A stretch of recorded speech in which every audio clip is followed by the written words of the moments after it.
Tonight po on church discipline, pag-aaralan po natin um, objective of the study to understand the biblical meaning and purpose of the church discipline and why it is necessary in the life of the church. So in English, it appears discipline comes from the word disciple. No? In English. Merriam-Webster defines discipline as training yourself or others to follow rules, keep good order, and practice self-control. It also refers to a specific field of study or a way of punishing someone to correct their behavior. So, mas nakafocus tayo dun sa last line, no? Yung may kinalaman sa punishment. In the English Standard Version, ginagamit yung word na discipline para sa mga Greek terms na ito. Yung una, yung pupopiatso, no? Na sinabi ni Paul sa kanya sa 1 Corinthians 9 na I discipline my body, no? And make it a slave. So, ang tinutukoy dito is treat, roughly, torment, pero more likely parang um, naka-base sa sa personal, sa spiritual exercises, no? In order na ma-discipline niya ang kanyang body beside. Ephesians 6:4 naman ay ginagamit yung word na paideia, no? Ang meaning ay instructive discipline. Ito rin yung word na ginagamit sa Hebrews chapter 12. In fact, yung Hebrews 12 sa New Testament, dito pinakamaraming beses lumabas yung word na discipline, itong Greek na paideia. Before we look into the biblical text that describes yung yung mga usapin nga po na may kinalaman sa church discipline. Tingnan muna natin yung yung contribution ni Jonathan Leeman, no? Published 2022. Sabi niya, yun sa 10 things you should know. First is that Jesus and Paul both command churches to practice church discipline. Second, yung church discipline goes by different names. The first is formative discipline. Ito yung tinatawag natin spiritual discipline such as prayer, reading the scriptures, participating in cell groups, worship, fellowshipping with fellow believers. No? Pero yung corrective discipline, ito yung definition na bibigyan po ng pansin natin tonight. No? Third, nearly every organization practices discipline. Church organizations must have some means of correcting or removing its members. No? Merong way in, merong way out. May way in, everybody is welcome, no, dun sa door. Pero kailangan meron ding way out sometimes kung yun ang makakabuti sa local churches. And the fourth, churches should practice discipline for the sake of love. 5, church discipline was a common practice among churches until the 20th century. At ito yung sa contents ko dito, ito yung sabihin natin, pinakamahaba among the 10. Kasi ang description dito, nung now 19th century, Baptist churches in America excommunicated an average of 2% of their members. So kung merong 100 miyembro, no, dalawa doon ay dinidismember nila, no, noong 19th century, no, per year. And yet the growth of these churches outpaced general population growth. So ibig sabihin na nagkakandak noong 19th century na kahit nagdi-dismember sila, no, nakikita nila na dumadami pa rin yung yung attendance, no. Toward the end of the 19th and early 20th century, churches became more interested in reforming society, okay? So yung temperance movements than in reforming themselves. No? At in a way, palagay ko negative yung assessment, no? Dahil dun sa, kumaga parang mas productive yung local church noong 19th century dahil sa implementation nila ng church discipline kaysa doon sa 20th century. But again, wala tayong access doon sa studies nila to see kung paano nila minanage yung ganitong understanding. 6.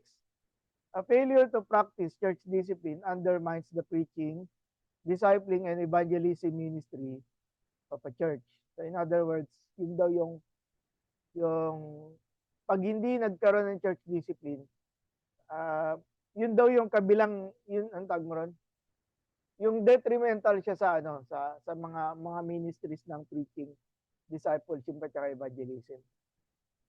7, churches should move to the final step of church discipline, no? Yung excommunication, yung pagdi-dismember, only for sins that are unrepentant, outward, and significant.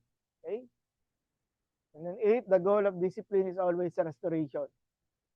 Huwag natin makakalimutan yon. At pagdating sa uli, yung leading to the conclusion, i-strengthen natin itong area na to with regards to yung conversation about restoration. 9, churches must take great care against abuses of discipline. In other words, kahit na nagpapatupad na ng disiplina, pwede siyang gamitin ng kaaway, no? For bad purposes. At yun nga yung abuse. Church discipline can become abusive in a number of ways. For example, leaving the decision in the hands of one or a few instead of the whole congregation, relying on regulated processes instead of individual pastoral care. At ang pinakauli, when discipline leaves a church, Christ goes with it. So, dito sa presentation ni, ano bang pangalan niya ulit? Jonathan Leeman, makita natin very important ang role, yung procedure at implementation ng church discipline sa isang local church. Pag-aralan natin we will look into 2 passages that will help us, that will enlighten us sa ating study. No? First dito is Hebrews 12:5-11. Allow me to read. And have you forgotten the exhortation that addresses you as sons? My son, do not regard lightly the discipline of the Lord, nor be weary when reproved by him. For the Lord disciplines the one he loves and chastises every son whom he receives. It is for discipline that you have to endure. God is treating you as sons. For what son is there whom his father does not discipline? If you are left without discipline in which all have participated, then you are illegitimate children and not sons. Besides this, we have had earthly fathers who disciplined us, and we respected them. Shall we not much more be subject to the Father of spirits and live? For they disciplined us for a short time, as it seemed not best to them, but he disciplines us for our good, that we may share his holiness. For the moment, all discipline seems painful rather than pleasant, but later it yields the peaceful fruit of righteousness to those who have been trained by it. At ito po yung aking, dito sa passage na to, ito yung na-build up kong principles. No? By looking at it, pwede nyo rin itong i-compare sa Hebrews 12. No? Una, it starts that we are God's children. He disciplines those he loves. So yung relationship na ito between God and human beings na mga kumikilala sa Panginoon, no, ay very important. So it's something to do with our right, no, as children. No, at dahil ito ay karapatan natin as children, ay may karapatan si Lord to correct us. No? Second, God disciplines us so we can endure. Yun nakalagay sa verse 7. No, it makes us stronger. Ayaw ng Panginoon ng mga mananampalataya na na mahihina spiritually. So yung concept ng discipline, especially when we learn from our mistakes, no, ay pinapatibay tayo nito, no, at para mas magamit ang buhay natin sa Christianity. 3, discipline trains us to respect God, no? Na bumabalik pa rin. At in a way, this is a form of worship, no? When we respect God out of yung correction, no? Yung correction na ginagawa ng Lord. And then, sinabi rin sa passage, discipline is for our good.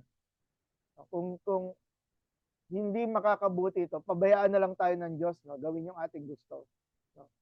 Pero kailangan maisagawa ito at mag-intervene ang local church para disiplinahin tayo o yung mga kapatid natin sa local church. At as karamihan dito sa conversation ay mga local church pastor, so talagang nasa inyo yung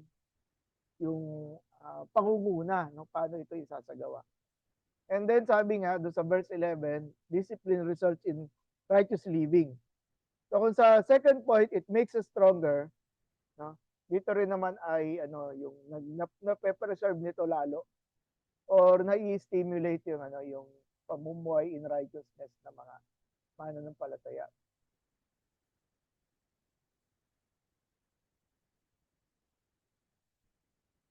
So, okay, let's look at Matthew 18:15 to 17. Ito yung more popular among dun sa concept ng napakaigsi lang nito pero gamit na gamit natin ito, no? So sa 15, if your brother sins against you, go and tell him his fault between you and him alone. If he listens to you, you have gained your brother. But if he does not listen, take one or two others along with you, that every charge may be established by the evidence of 2 or 3 witnesses. If he refuses to listen to them, tell it to the church. And if he refuses to listen even to the church, let him be to you as a Gentile and a tax collector. At yung nakalagay sa verse 16 na nakalagay evidence of 2 or 3 witnesses, ay inulit po ito sa verse 20. Pero we do not need to deal on that.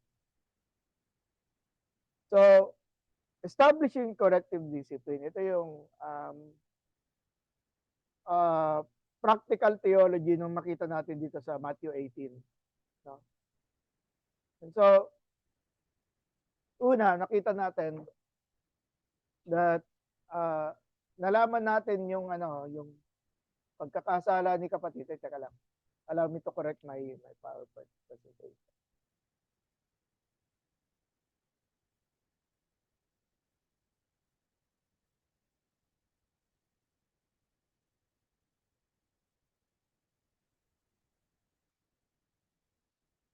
Thank you. So una, if you listen to the counsel of the world around you, what you will probably hear is, mind your own business. No? Yung isang Kristiyano gumagawa ng kasalanan, no? Na wag daw siyang pakialaman. O kaya naman, live and let live. No? Na na part ng buhay yung nagkakamali, no? O kaya naman be tolerant. In other words, hayaan mo na lang siya na wag mo na lang, well, practically parang ganun din, no? Yung mind your own business. Ano sinasabi ng Bible? If your brother or even sister sins against you, go and show him or her his fault. Just between the two of you. At mas malaking role dito, sabi ko nga, local church pastor. If he listens to you, you have won your brother over. So doon pa lamang, hindi na natin kailangan ng step 2. No? At pag-usapan na lang ninyo kung paano nung isang tao nagkamali ay mare-reform niya yung kanyang sariling buhay. No? But if an offense is too serious to overlook, so merong may degrees or anong tawag mo dito, levels ng pagkakasala, pagkakamali, no? Love will compel us to go and seek to show a brother or sister where he or she may be straying from the safety of God's path. So dahil dun sa dahil siya yung tao, yung kapatid ay nahulog sa sabihin natin grave sins, ay kailangan tulungan natin siya na makalabas doon sa na yun. sabihin natin, bitag ng kaaway na kanyang kinahulugan. Guiding a person's confession. So, your confession should reach as far as your offense. Yung yun yung understanding ng justice kasi sabi pa, paano natin i-administer yung paghingi ng tawad, no? At doon kailangan talaga natin ng prayer, kailangan natin ng paghingi ng wisdom, no? Pero yung i-open natin dito sa iba, wag na lang kasi nga you stick, no, na sa'yo na lang. Sa'yo na lang na ikaw na lang ang nakakaalam, no? You should confess your sin to every person who has been directly affected by your wrongdoing. So instead, no, nakapokus dito, yung paghingi niya ng tawad doon sa mga tao na saktan niya. Kailangan ito. At in a way, kung meron ganong measure doon sa usapan ng ninyo as pastor at doon sa isang tao nagkasala, i-monitor mo yon, no? In other words, i-check mo kung nagawa niya na ba yung taong nakagawa niya ng kasalanan, nahingi niya na ng tawad. Hindi ibig sabihin nito na pinatawad siya ng kanyang hiningan ng tawad, okay? Ang mahalaga nito na kapag express siya na siya ay nagkamali doon sa taong nasaktan niya. Okay? Not that all sins offend God by violating His will. Therefore, all sins should be first confessed to Him. Okay? Be careful in using words that shifts the blame to others. So, ganun nga. Sa usapan ng tungkol sa confession, which is dapat nakadeal doon sa tao, yung ginawa niyang pagkakamali, at kung paano siya humingi ng tawad sa Lord. Kasi napakadali na maghanap ng masisisi yung taong ganito, no? Or words that appear to minimize or excuse your guilt, no? Words like if, or but, o kaya however. I-deal natin yung sin as it is. And again, it is between you naman, no? Strive to be specific in admitting your wrongdoing. This will help convince others that you are honestly facing up to what you have done. No? Kasi kung nakikipaglokohan pa yung kausap ninyo, ay senyalis na hindi siya willing to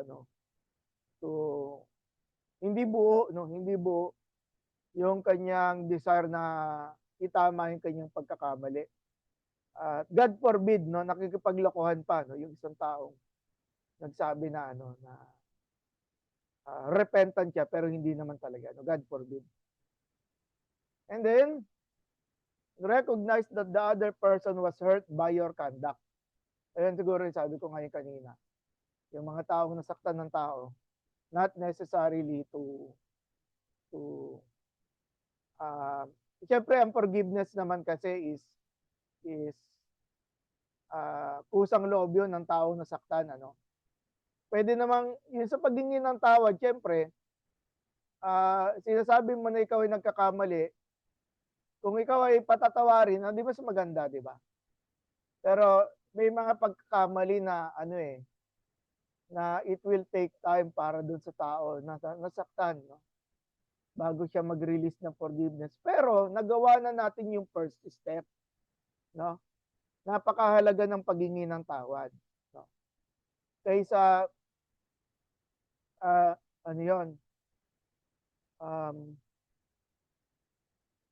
walang narinig na word yung mga taong nasaktan, no? At dahil sila ay nasaktan, ang mga chances nito ay mag-spread pa yung istorya, no? No, na dito nga sa step 1 nakikita natin isang tao nga lang ang sinusubukan na i-correct siya, di ba? And then work to make restitution and repair any damage you have caused as quickly as possible. Kung may pagkakasala na na-damage yung property, magbayad, no? Bayaran, palitan, no? Kaya yun nga, kung hindi ka ready financially, mangutang ka muna para ipakita mo yung Kasi for example, nakasira ng gamit sa bahay. No? At dahil doon sa nasirang gamit, hindi ngayon niya magamit yung dahil sinira mo. So kailangan merong pagko-correct din dito financially at nakakabawas din 'yun ng ano no ng galit, no? Sama ng loob dun sa taong nasaktan. Make the necessary changes needed to avoid similar wrongdoing. Okay? So ano na to, papunta na ito sa repentance, itong line na ito. As for forgiveness, if you sense that the person to whom you confess is not ready to forgive you, allow time for healing to occur. Medyo naunahan ko lang pero kanina ko pa kasi iniisip yun eh, yung concept na yun uh, to correct yung relationship no na na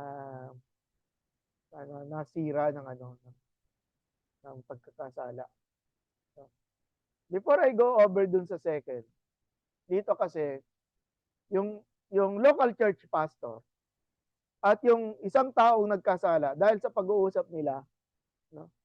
Yung yung nagkasala ay accountable doon sa pastor. Okay?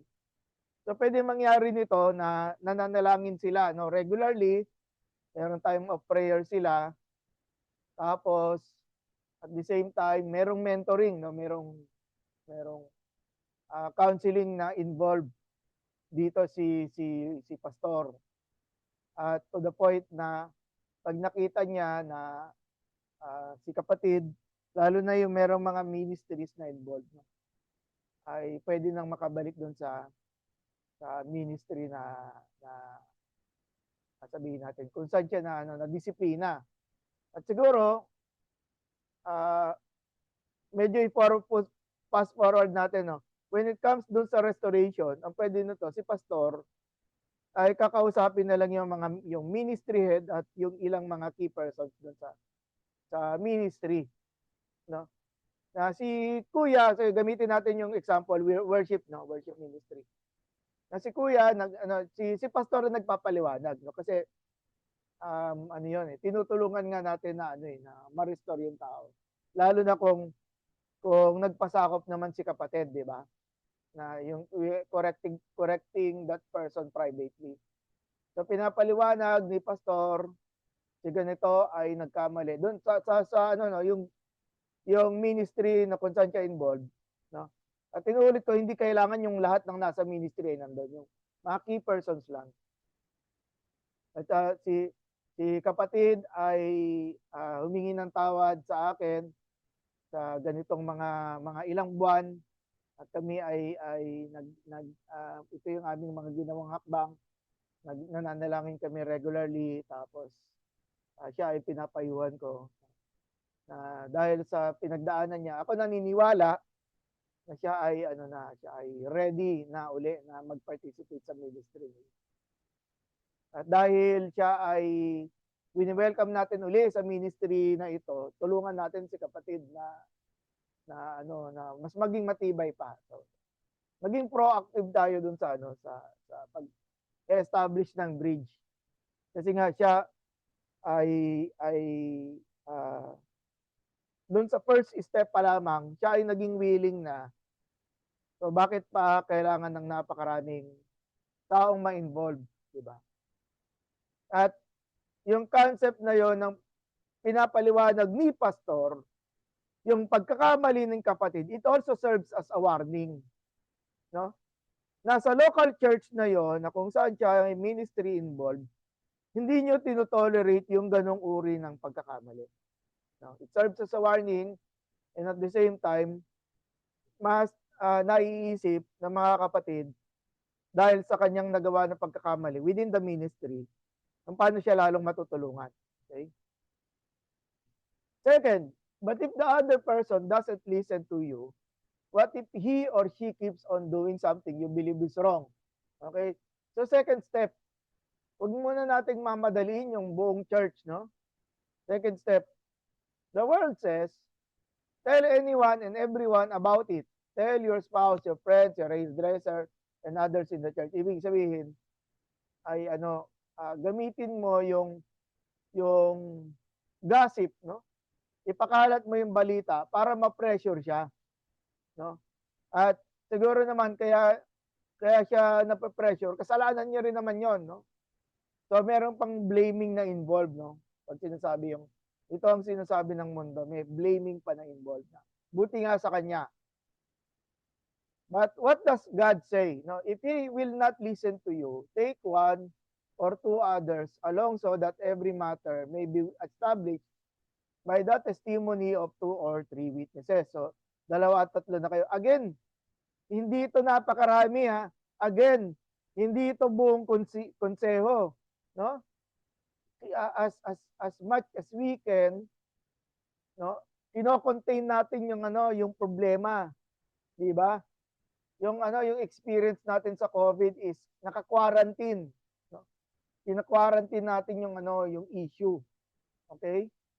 At looking back, ito ang reference nito, Deuteronomy 17:6, on the evidence of two witnesses or three witnesses, the one who is to die shall be put to death. A person shall not be put to death on the evidence of one witness.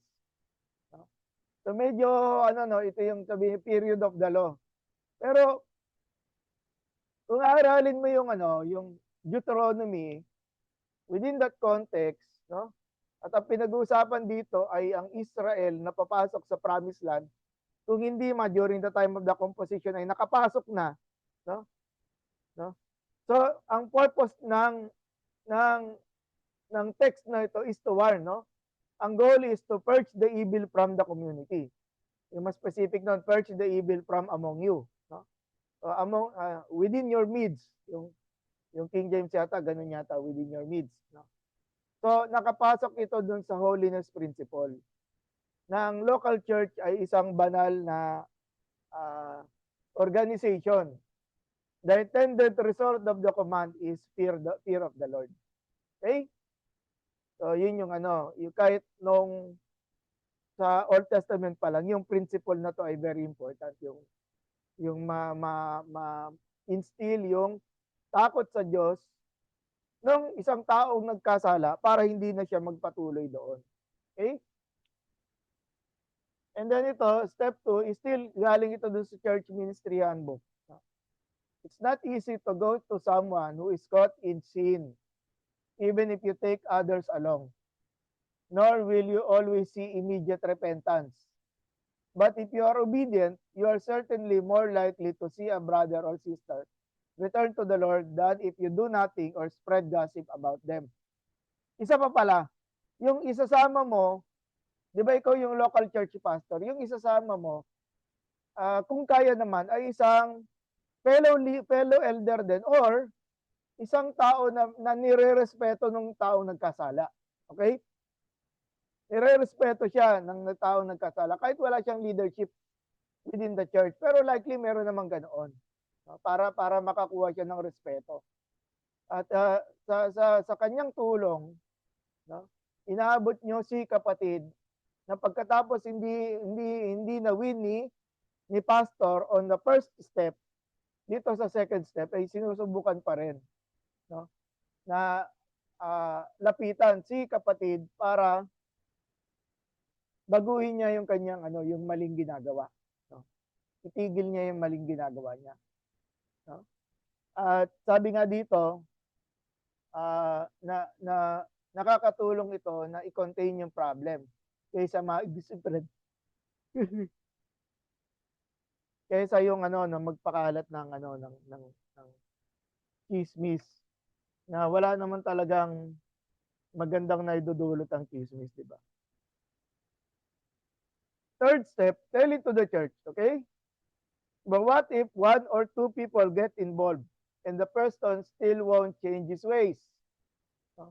Ano sinasabi ng mundo? We've done all we can and this is taking much too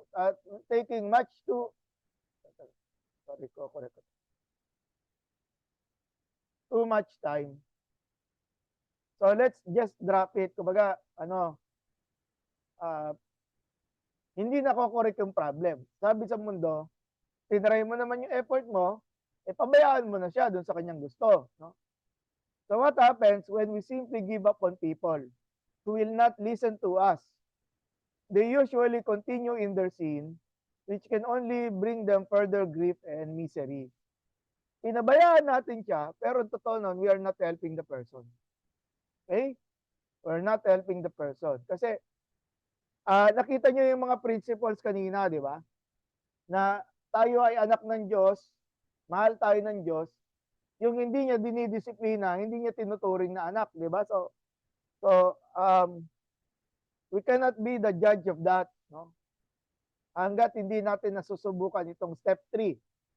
Okay? What does God say we should do when a person will not repent of a sin that is too serious to overlook?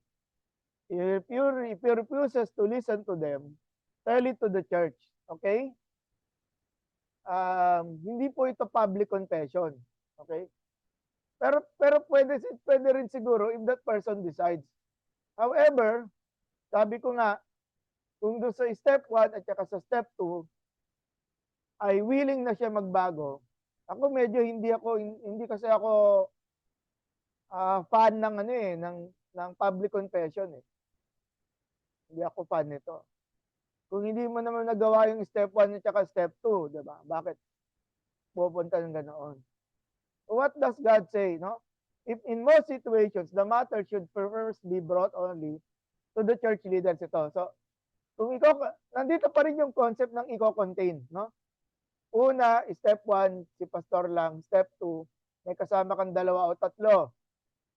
Tapos dito, kahit step 3 na, church leaders na lang muna. Diba? Who might still be able to resolve the problem by bringing their God-given ecclesiastical authority to bear on the situation. Bago yung sinasabing lahatan. If that does not settle the matter, then the leaders may selectively inform others in the church who might be able to influence the person who is caught in sin. Pero nandoon pa rin, if even that does not work, then the leaders may need to inform anyone in the church who might be harmed by the person's ongoing sin. So again, nandoon pa rin yung subok ng subok hanggang sa makita natin na naging willing yung tao na magbago. Naging inadmit niya yung kanyang pagkakamali. At ayun nga,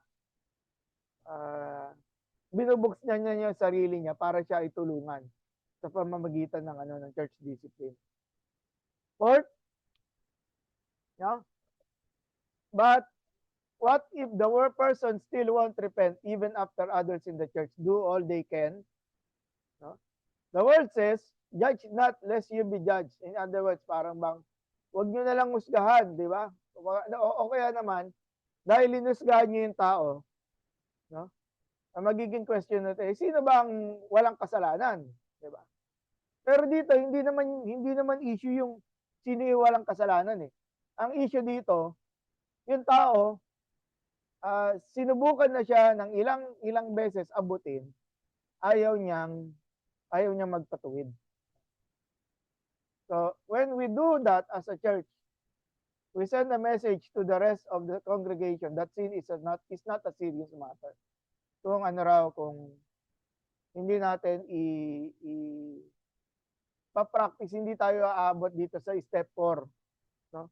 Inaalaw natin na dito sa local church, na meron isa na patuloy na ginagawa niya yung pagkakamali niya. No? Pero na nagagamit niya pa rin yung lahat ng karapatan na bilang isang Kristiyano. So, ano na yun? Medyo sobra-sobra na yun. What does God say we should do when a brother or sister hardens his or her heart against the loving discipline of his church?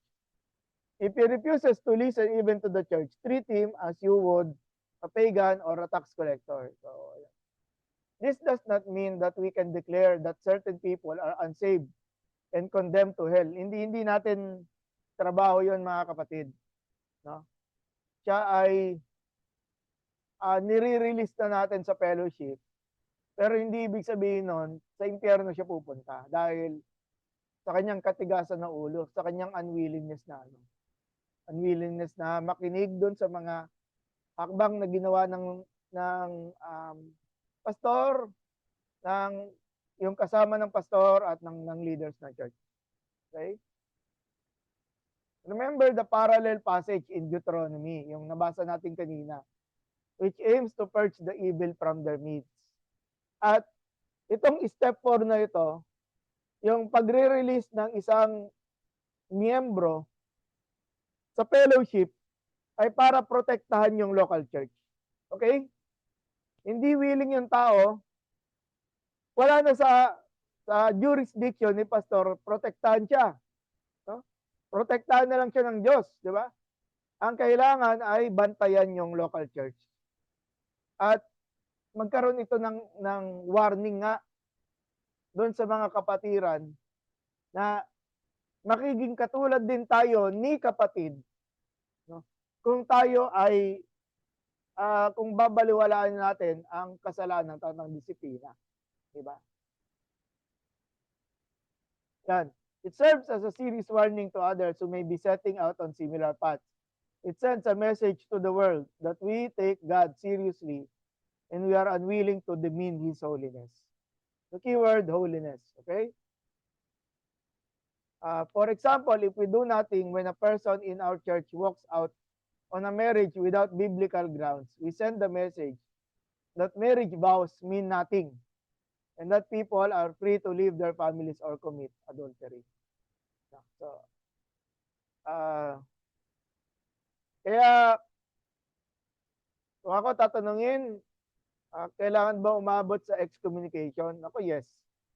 Kasi ito ay maliwanag na utos na tumutugma doon sa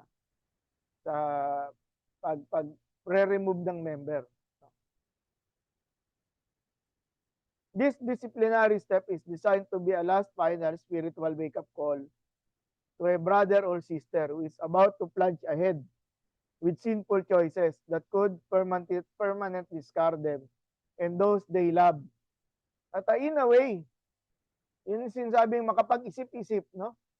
Pag siya ay nawala na sa fellowship, doon ay makakapag-isip-isip siya doon sa at kailangan kino-communicate, no, ni pastor yung Matthew 18 na iyon ang dahilan bakit siya pinaparusahan ng ganon, bakit siya kailangan na excommunicate, bakit siya tatanggalin as member na isang local church.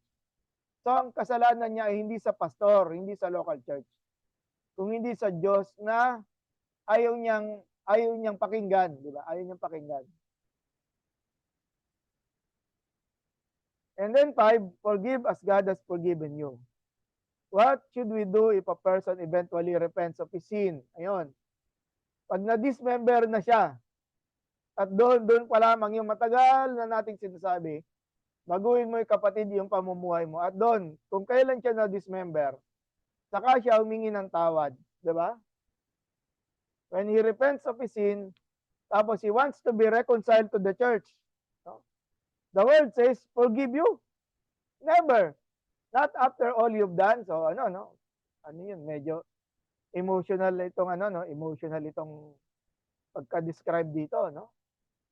Pero sinasabi ng Biblia, actually, yung Matthew 18, pag titingnan mo, yung passage na nauna, no? Oh, sorry. Yung passage na susunod, 21. Then Peter came up and said to him, Lord, how often will my brother sin against me and I forgive him? As many as 7 times? Jesus said to him, I do not say to you 7 times, but 77 times. Okay, 7 times, 70 times 7, meron ganoon. So, nandun pa rin yung complete forgiveness na hindi po tayo dito, ano yung tawag mo dito? Hindi tayo dito naive. No? Palagay ko hindi ganoon. Lalo na kung naintindihan ng local church yung proseso na pinagdaanan. Yung mga leaders na pinakausapan yung tao na baguhin niya yung ano niya. Actually, pwede nga masabi na it is a success. No? It is a success. Ang bottom line nito, yung tao, he came into his senses at dahil dito, willing na siya na magpatuwid sa local church. Okay? Showing true forgiveness to release the person who has wronged us from the penalty of being separated from us, no? We will not dwell on this incident ever pala to.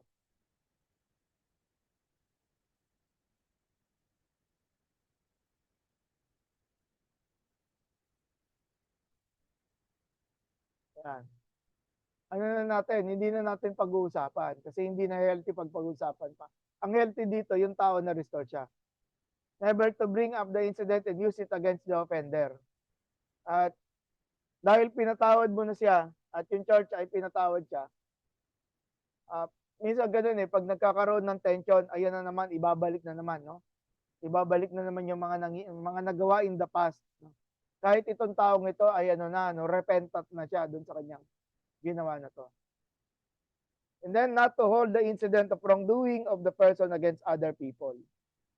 And then not to allow this incident to stand between the parties or hinder their personal relationship. Yung kahalagahan ng tunay na pagpapatawad.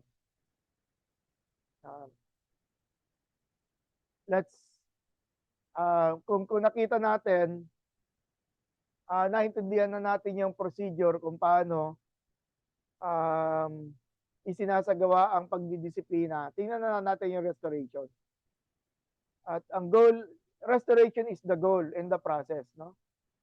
Ito ay galing sa All People Church Bible College, sa APC Bible College. Ito yung essay nila about restoration. Restoration is not the conclusion of discipline, but the entire point of it. From the moment a disciplinary process begins, the posture of leadership should be oriented toward the person's eventual full reintegration into the life of the church, life of the community rather, wherever that is possible and appropriate.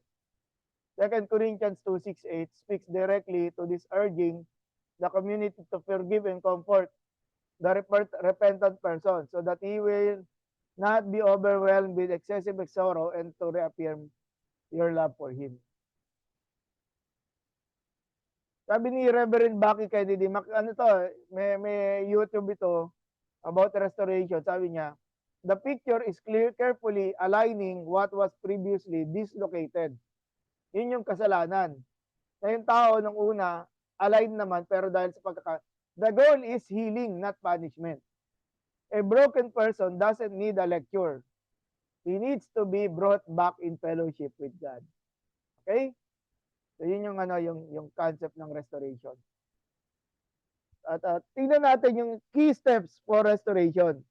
Pagamat may nakita ko na mga material na mas mahaba pa, parang dito satisfied na ako dito sa steps for restoration. Check ko lang yung oras ko. Una, syempre, panalangin. Pray first. Ask God for wisdom. Yung tao, humingi ng tawad, lumapit sa'yo. Sabihin niya, Pastor, willing na ako magpabago. Tulungan mo na ako na mabago kong buhay ko. So, maganda yun. Sabihin mo, tara, pray tayo, kapatid. Yan, prayer.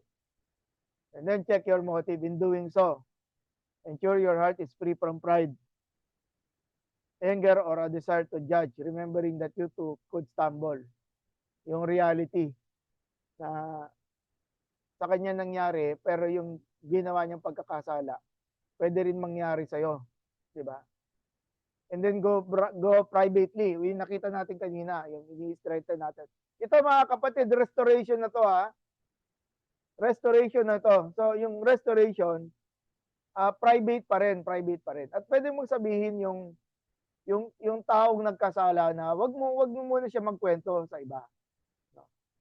Ang ginagawa ng ganyan, pwede yan sa ganito kasi merong ilang mga miyembro nakakaalam, pag may nagtanong ng ganon, ang sabihin mo na lang, ako na lang kausapin nyo. Okay? Si pastor na lang ang kausapin. Hindi na yung para kumalat yung chismis. No? Para maipaliwanag ni pastor, ni si kapatid ay nagkamali siya. Hindi naman kailangan maging detalyado yung pagkakamali. Usually ganyan, alam na ng local church yung mga pangyayari, no? Na siya ay willing magpasakop sa restoration. restoration, tinutulungan natin si kapatid. Yun. So, And then listen actively. Give them room to share their struggles so you understand what led them off the right path. Kaysa yung husgahan mo agad.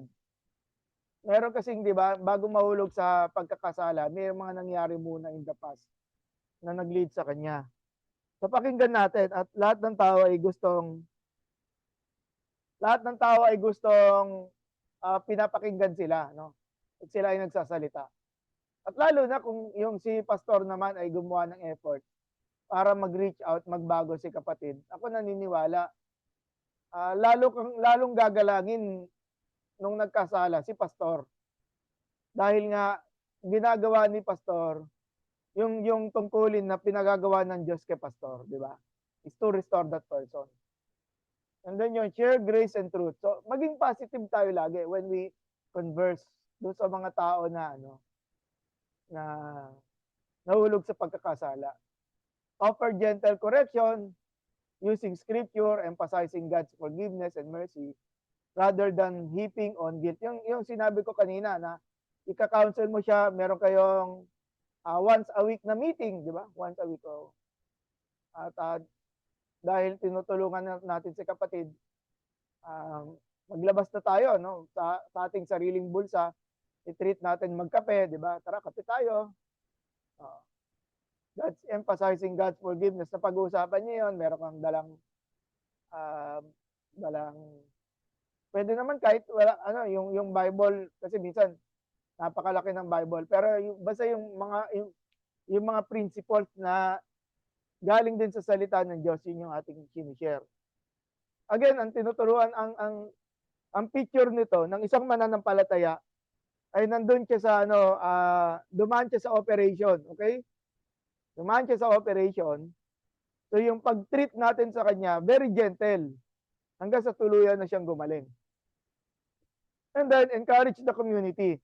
Help connect them back, yung mga tao nagkasala, to healthy spiritual support, accountability, and fellowship within the church.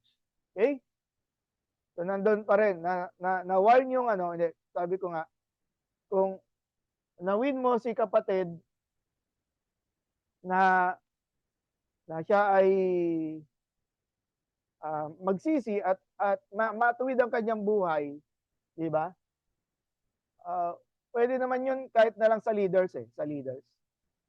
Nandun si kapatid na nagkasala, nandun siya, tapos ibigyan niya ng time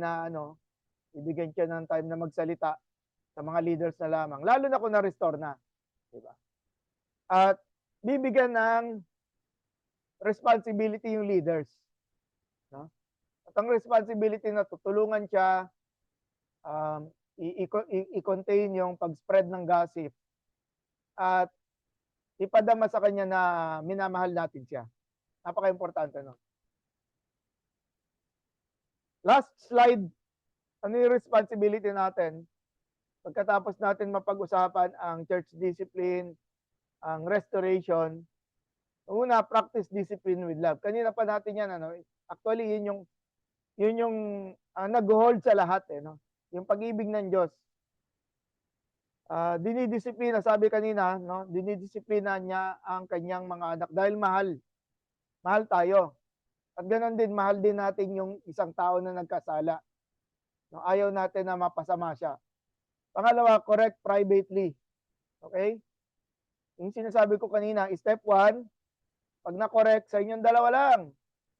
Tapos kung na-restore na siya, ibalik na agad. Balik na sa ministry. Within you. Pag hindi, huwag ka ng kasama. And then avoid gossip and handle matters carefully. Diba? Mahirap naman si pastor pa yung pinanggagalingan ng gossip, diba? Ganito, anong tawag mo dito? Rule ng confidentiality. At dito, kailangan natin yung tulong ng church leaders, no? Kung ito ay nakaabot sa kanila, kailangan natin yung tulong ng church leaders na i-contain, no? I-control yung pagkalat ng chismis. Fourth, lead with humility and prayer. Kasi what we're doing here is kasalanan at ang tayo lahat ay pinatawad lang, no? Kaya napakahalaga yung pagpapakumbaba, no, sa harapan ng Diyos, sa harapan ng ating church na pinaglilingkuran, at sa harapan ng ating yung mga ano yung kino-correct natin na under discipline. And then tip, always pursue restoration. Yung kanina iniisip ko, sana makapag-draft kayo ng policy ng restoration sa local church nyo. No? Kung wala pa, i-try nyo na bago matapos yung taon, makadraft kayo ng ng procedure for restoration. Huwag nyo na pong intayin na may magkakasala muna, no? Saka nyo hahanapin yung mga polisiya na ito. And I think, ako naman naniniwala, workable naman ito, no? At lalong higit, meron naman tayong natutunang principles dito sa lesson natin tonight. Okay po. So, yun po yung ating napag-usapan.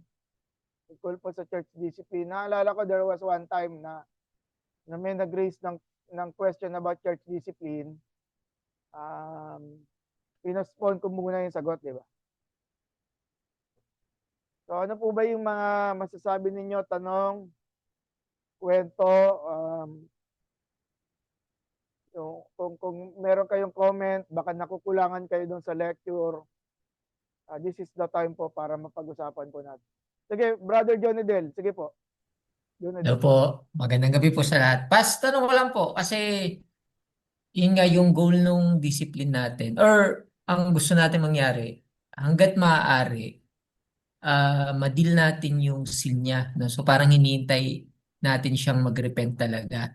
Pero parang ang tanong ko lang po, ilang beses magkakaroon ng parang ano, yung, di ba may, yung isa, yung pangalawa po nating step, dapat may two witness, di ba po? Mm-hmm. So parang inisip ko lang po, para masabi sa church, parang ilang beses po mangyayari yun na ganun po. Parang meron po bang certain bilang, parang ganun po. Hindi, yung tao, una sa lahat, alam niya yung ginawa niya mali. Alam niya mali yun. Lalo na kung siya ay Kristiyano, siya ay tunay na may Kristo sa puso, kikilos sa kanya yung Holy Spirit. No? Hindi na yung actually ito, sundin lang natin ito, 4 lang.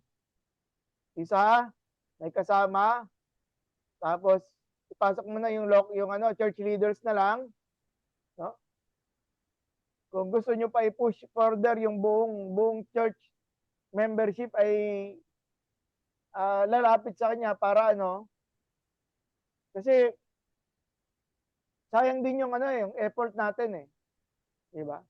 Lalong higit kunyari may ganun, may pagkakamaling ganon. Tayo naman nagpe-pray tayo na bago tayo tumuloy. We pray na maging successful yung efforts natin to reach out to the person. Pero yung napakarami na hindi ko alam kung gaano karami iniisip mo, no, Jonedel? Yung ano lang po, pas, hindi, ibig ko po sabihin, di ba magdadala ka ng dalawang tao, Hmm. tapos para maging witness doon sa ano, actually, or para mamagitan din ata eh. Oo, mamagitan din. Ang ano ko lang po doon, parang kailan natin to the point sasabihin sa church na, oh, itong si kapatid, dapat iwasan na natin. Parang ganun po. Kasi, di ba parang, I think yung point na isasabihin sa church po, di ba parang pagkakaintindi ko po, is para maging aware yung church na itong kapatid na ito ay makakasira, no? Or meron siyang kasalanan na maaaring maging harmful sa church. Parang yun po yung inaano ko, ilang beses po kaya magkakaroon ng meeting na meron kang kasamang dalawang tao. Parehas na tao lang naman po. So kunyari kung yung member, kunyari member po yung na-offend. Kunyari ako po yung na-offend. Tapos sasabihan ko po si pastor, tapos magsasama lang siya ng isa. Kakausapin si kapatid. Tapos parang ang tanong ko lang po, ilang beses po mangyayari yun for us to say na parang maaari na siyang ma-excommunicate. Parang ganun po. Ang ang problema talaga dito yung tao eh. Hindi yung church eh. Hindi yung procedure, actually nagagandahan ako sa procedure eh. Yung tao talaga ang if we follow the command by the letter, ganun lang talaga. If the church, yung sa church ay na-brought out na, okay? Na-brought out na in the open, at itong taong ito ay hindi pa rin willing, no? Ang totoo niyan, ang problema ngayon sa ating society, napakadali nang lumipat ng simbahan, no? Yung tao na hinihit yung kanyang kasalanan ng ganyan, ay lilipat lang ako sa ano eh. Lipat lang ako sa ibang church eh. At meron akong ganyan na experience eh. No? Dati, member namin dito sa ano eh, sa Malagasan Conservative eh. No?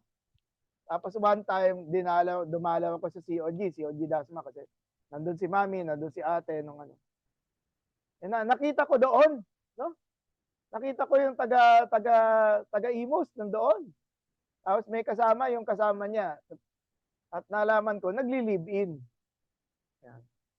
Kaya doon, hindi ko sinasabi na ano yung mga taga COG, nagli-live-in sila. Hindi sila kilala. Pero sinasabi ko dito, yung mas madaling lumipat na lang ng simbahan kaysa magpasakop sa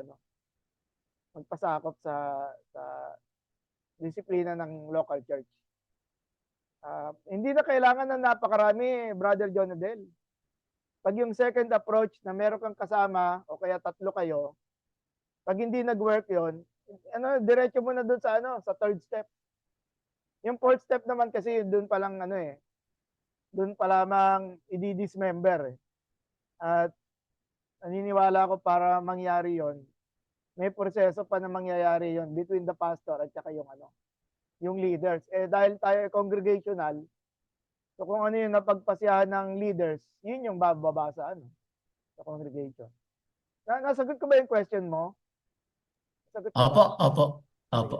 Inaano ko lang po kasi parang kung practical po siya talaga na parang may certain bilang po ba tayo? Parang 3 strikes ba to? Tapos tsaka so yun po yung inaano, yun lang yung Oh, iniisip ko three eh. strikes and Baka, you're out. Oh, 3 strikes.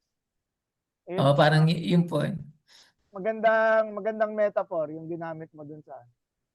Sige, thank you. Diba pa po? Si Kuya Dance. Tapos si RG.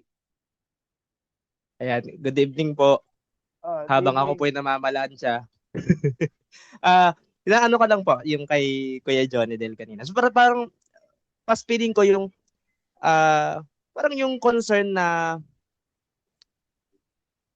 does it need na dumating dun sa puntong sasabihin pa sa congregation at 'di ba after halimbawa na-warningan naman na, nakausap naman na, tapos hindi nga nagpasakop, hindi nagpadisiplina, and obviously ayaw niya ng papunta na tayo dun sa excommunication. Kailangan ba talaga na i-inform pa ang congregation or let it pass na ma-observe na lang ng congregation, wala na siya, hindi na siya pumupunta, hindi na siya dumarating.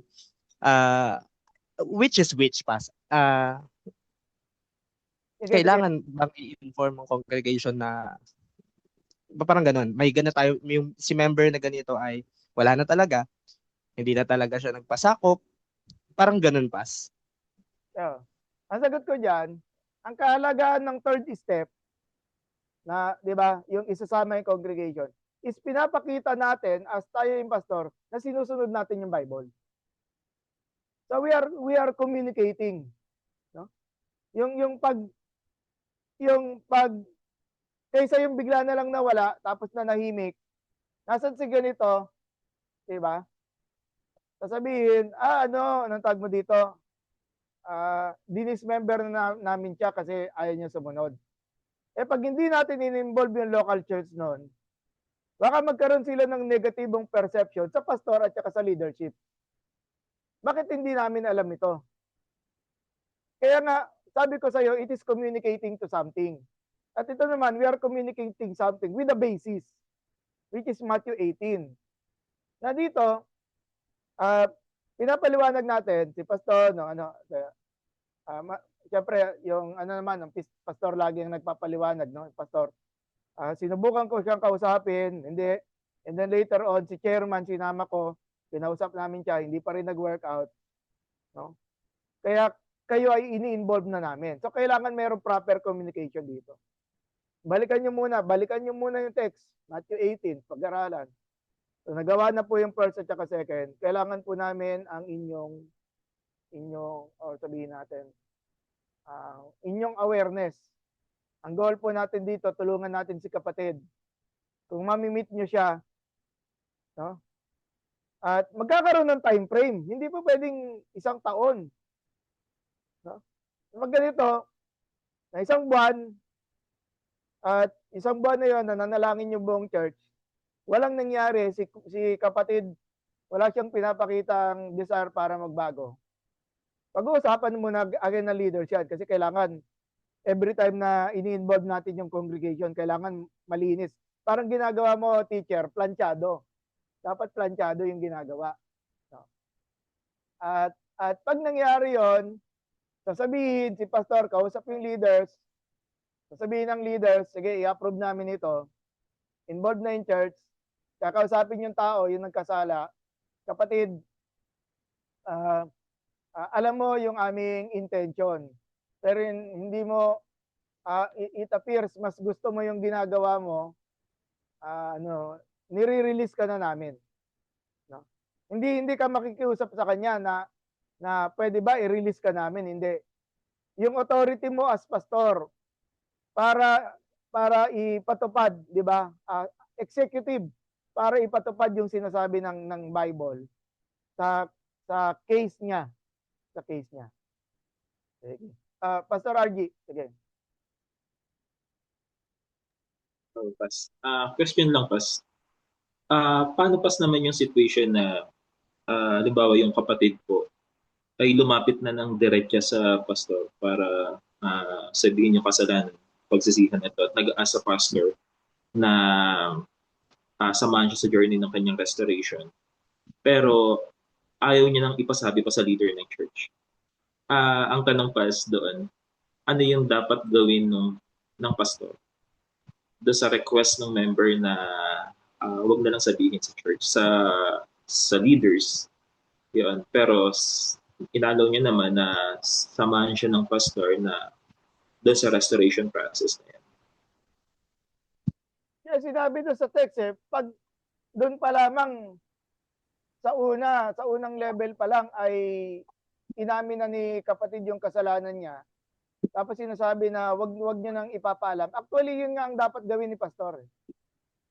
Hindi na siya kailangan sabihan Hindi na dapat ito malaman ng iba, ng marami. No? Sabi doon, if the person admits his fault, you have won your brother or sister over. So tapos na yun. Tutulungan mo na siya na ma-restore. No? Automatic yun. Yung sabi niya na pastor, hindi ko na hindi na ako uulit. No? Sabihin mo, Lord mo sinasabi yan na hindi sa akin. Sige, tulungan kita na maayos ang buhay mo. Okay. Kahit na pa sa halimbawa na meron siyang ministry involvement, siya na yung nag-decide na bumalik sa ministry. Tapos ngayon, nagpapa-restore sa kasama yung pastor. And then, ano yun, Pas? Ang pastor na rin yung mag-a-assess kung siya babalik na doon sa ministry. Once na siya ay nakita na ng pastor na talagang okay na, na-restore na. Yung ganun, Pas. Ang mahirap kasi noon, kung meron siya within the ministry na nasaktan niya, yun yung medyo mahirap doon. Na kailangan ma-ensure ni pastor yung nagkamali at yung nasaktan niya, ma-ensure na si ganito yung nakita natin kanina yung confession, no? Paghingi ng tawad. Ganito. Tapos ito, ikaw, kuya, humingi na ng tawad sa iyo. Tapos tayo naman magkakasama sa ministry. No? Siya ay dadaan na sa proseso para ma-restore. Ano yun? Kung kailan mo patatawarin si brother, bahala na kayo, pero we will not force you to forgive the person. Yun ay sa inyong dalawa na lamang. No? At yung paano makakabalik sa ministry ay dapat dito yung ministry head ay involved. Ministry head ay involved. Para again, ang purpose pa rin nito, kino-contain niyo yung problem. Para pag nandoon, akala ko ba si Kuya na-disiplina siya? Bakit nandito na uli siya? Nandun ngayon yung ministry head para para i-contain na agad. Sabihin na si brother ay dumaan sa counseling ni pastor at siya ay dumaan sa proseso ng restoration. So tayo bilang mga kapatid, welcome namin siya ulit sa gawain. Hindi Okay, madali, Pas, thank you. hindi madali, pero posible. Thank you, Pastor. Thank you, Prof. Thank you. Teacher Dance. May follow-up pa yata or ano? Bas doon lang din sa si nabanggit ni Pastor RG. Parang malaking tulong doon doon sa tanong ni Pastor RG na si Pastor si Pastor ba yung magde-decide kung okay na siya, kung restored na siya. Parang mukhang malaking tulong dito yung written, agreed at ratified bylaws ng church pagdating sa sa proseso ng restoration Kasi parang kaya tayo meron dong written na procedure sa church para hindi rin siya nasisilip ng mga members na parang hindi nahahaluan ng possible favoritism o dahil ka mag-anak. So parang malaking tulong yun, doon tayo nakabase sa written procedure ng church. At least kapag pinagdaanan niya itong procedure na to, restored ka na. Tapos bukod pa sa restored, pwede ka nang bumalik sa office. Parang ganon. So yun pong written natin na procedure sa church ng restoration. Malaking bagay po siya. Pagdating sa pagdedesisyon, kung pwede nang restored at bumalik sa office ang isang member. Oo. At saka doon sa pag-craft ng restoration process, nandun na yung deliberation eh. Kaya pag nangyari na mayroong ganito, hindi mo na kailangan ipaliwanag. Naiisip na yun ng leader. Kasi part sila doon sa nag-craft ng ng resolution. Actually nga, yung ganong mga restoration procedure, ibababa rin yan sa sa congregation. Which means i-accept din yan ng congregation. Dinrap ni pastor at ni leaders, kung kayang i-drop ni pastor, tutulungan ng leaders, approve doon, ibababa sa congregation, i-accept ng So kahit ang congregation, meron silang nalalaman na doon sa proseso ng restoration na naintindihan nila. At maintindihan na rin nila kung mayroong favoritism na involved. Na parang sinushortcut yung mga pangyayari. Kaya yun ngayon yung protection pag mayroong polisiya na-establish ang isang local church. Okay. Thank you sa observation. Bago si Pastor Ramon, meron dito si Pastor Ramon na po pala. Sabi niya, solely and responsible to deal sa members that needs discipline. Please. Well, anyway, pakinggan natin si Pastor Ramon. Tapos, yung nakakasa message po is, tanong po yun. But, with regards po doon sa na tanong ni Pastor RG, I want to share my experience. As I recall back yung nangyaring discipline na naranasan ko sa church. It seems binigay niyo pong process sa amin, hindi nasunod yung 4 na steps pas. Nalulungkot ako dahil nakita ko na yung discipline na ginawa sa akin before is for the purpose of just to discipline me. Kaya na-appreciate ko po yung lesson natin ngayon and I thank God kasi maganda po talaga siya ang process. So, I was disciplined na as a member ng church. Dumaan po ako doon sa first step. Ako po yung lumapit sa pastor. I confess my sins to him. Privately, pastor. And repentant ako kasi ako mismo po talaga yung lumapit. Opo. But sadly, pas ngayon sa looking back to it, dumating po ako doon sa third step. So, na ngayon po nakita ko na hindi na po pala dapat. No? Because those third step, maraming saktan. Marami akong, Hmm. kasi nandoon po yung family ko, nandoon yung mga involved person. Ayun, nag-confess ako sa taas, sa mismong stage, no? Hmm. And as I recall that back, may mga taong nasaktan, may mga taong nakaalam, Hmm. which is, namubon naman po ako daw, partner, na nakatulong naman. But the process was so, yung ngayon, kung titingnan mo, nangyayari talaga po sa church na sometimes mali yung mali yung process na ginagawa. And Hmm. sadly, uh, hindi po to nasusunod itong binigay niyo po sa aming steps. And maybe this is also a reminder to all of us na future pastor at sa mga pastor natin ngayon na biblically po it is sound, no? As Hmm. soundly yung ano niya. Kaya po doon sa tanong ko pas kanina sa text message, solely po ba dapat yung pastor ang siyang mag-take charge po sa mga process na ito? Because we all knows na hindi siya ganun kadali, especially if yung pastor po is maraming ginagawa within the church and the community. Kasi po sometimes mas napapansin ko, hindi na nabibigyan pansin yung mga disiplina dapat talagang kailangang disiplinahin, hinahayaan pa. So, paano Ah, po pa? ang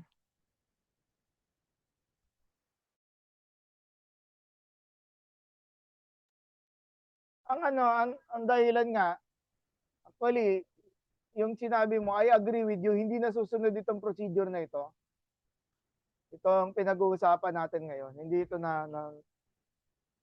um, kasi kagaya niyan, si Pastor po ba solely responsible? Ang sagot ko diyan, yes. However, hindi na natin mababalik yung nakaraan eh.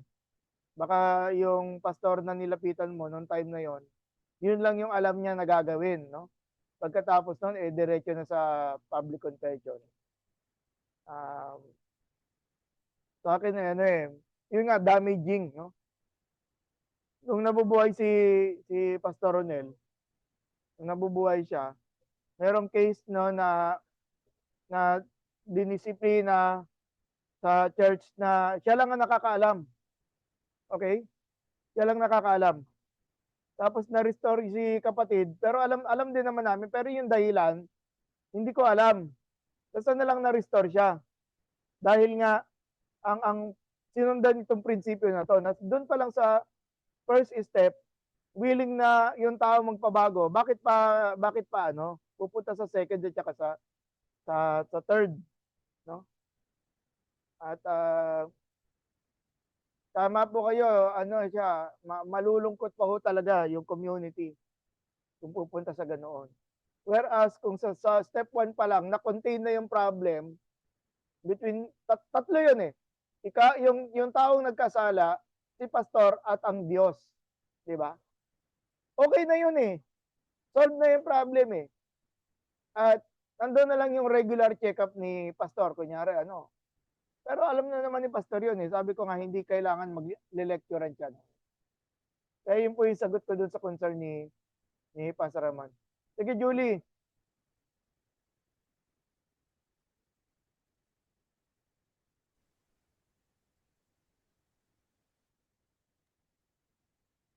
Jules, yung audio. Si Kuya Carl po yan, Pas. Ah, oh, sige. Si Carl. O nga. Na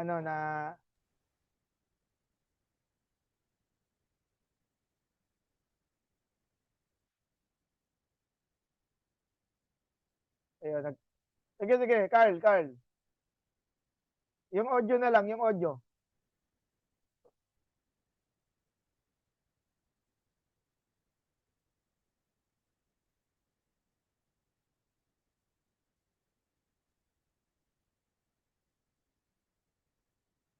Kung nagsasalita, wala po kami naririnig. In case lang. Ayun, eto po, Pas. Okay na po. Ayan, yan, good. Finally. Yun po, Pas. Okay na po, Pas. Oh, yes, yes. Continue.